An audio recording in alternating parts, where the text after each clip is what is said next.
being from Perth, there's a really interesting perspective on Melbourne. Um, Melbourne definitely dominates the Australian landscape of games, partly majority due to funding from the state, which is great. Um, Thanks.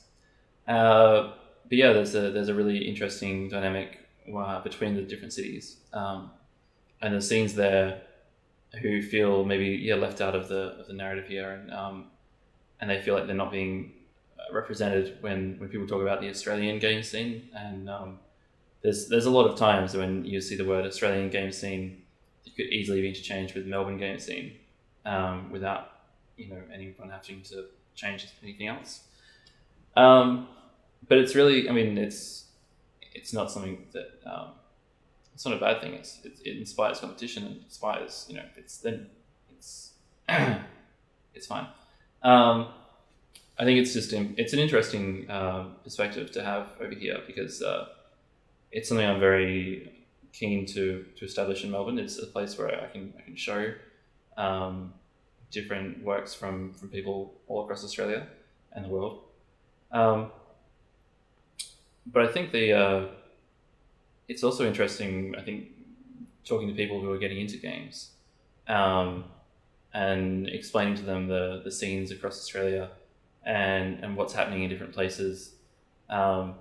It's kind of inspiring, and lets people know that there are hundreds, thousands of people in the same doing the same thing they're doing, in remote, far away lands, like Kalgoorlie.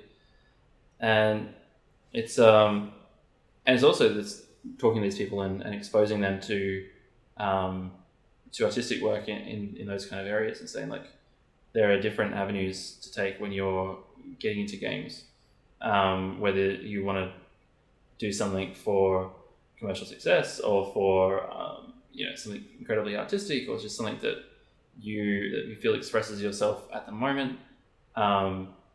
You can make a game that can take you a year to complete. You can finish a game in a couple of hours. You can make a game that is silly and throwaway, and you can do whatever you want with games. I feel like there's a lot of people coming out of university or going into university and feeling that there's already a constructed industry around it, which there is, but it's constructed and it can be deconstructed or just manipulated or ignored. There's a lot of ways to go, and the fringe scene in games is just like the fringe scene everywhere else. It's not always a rebellion, it's just an alternate path. I think that's really important to show people,